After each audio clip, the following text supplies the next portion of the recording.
لیکن ہمارا جو اسلامی معاشرہ ہے، ان کی جب سلیبریٹیز جو ہیں وہ اتنے ادھورے، اتنے چھوٹے، اتنے مختصر کپڑوں کے اندر آئیں گی تو سوال تو اٹھتا ہے، پھر سوال اٹھانا بھی چاہیے. ٹھیک ہے.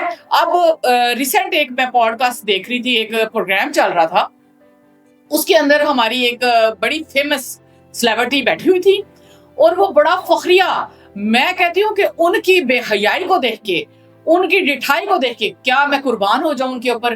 کیا مطلب کہ میں پھولوں کے ہار نچھاور کرتی کہ جیسے کوئی عمرہ کر کے آیا ہے. بھئی شرم ہونی چاہیے، کوئی حیا ہونی چاہیے آپ لوگوں کے اندر، یعنی کہ آپ کے اندر وہ شرم و حیا کا جو وہ ایک ہوتا ہے عنصر، وہی ختم ہو گیا. آپ اتنی بے حیا ہو گئی ہیں کہ آپ آگے بیٹھ کے اپنی بیٹی کو اس طریقے سے آپ ادھر وہ بیٹھ کے وہاں پہ جو الفاظ کا چناؤ کیا ہے، میں تو اس پہ حیران ہوں. بھائی بڑی دکھ ہے آپ کے اوپر کہ آپ نے اپنی بیٹی کے لیے اتنے اتنے اتنے فخریہ طریقے سے کہا کہ میری بیٹی نے کسی جگہ پہ جا کے ماڈلنگ کرنی تھی. جی میں نے اسے کہا، میں نے کہا بیٹا you are so beautiful, you are so elegant.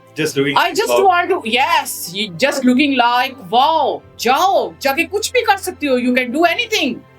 اور میں نے جب دیکھا میری بیٹی جو جس طرح کی اس نے ڈریسنگ کی، اور وہ سلاٹ میں دکھا رہے ہیں کہ اس کی بیٹی جو ہے وہ کس طرح سے ماڈلنگ کر کے آ رہی ہے، اور اس کی بیٹی جو ہے وہ کس طریقے سے مختصر ترین لباس کے اندر ہے.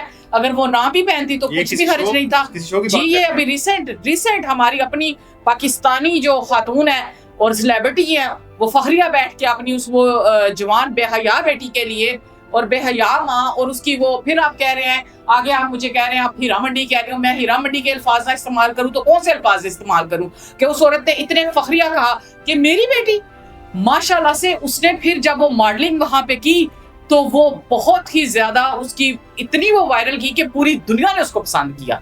بھئی آپ کی بیٹی کو وہ دنیا، وہ معاشرہ تو پسند کر سکتا ہے کہ جنہوں نے اپنی بیٹی کو بھی اسی ٹریک پہ چلانا ہے، لیکن وہ گھرانہ بھی تو بتا دے کہ وہ گھرانہ کدھر جائے اپنی بیٹی کی عزت لے کے، یا اپنی بیٹی کا وہ مینٹل. آپ سوچ سکتے ہیں کہ وہ ایک شریف گھر کی بچی جو ہے وہ کہاں پہ سٹینڈ کرتی ہے پھر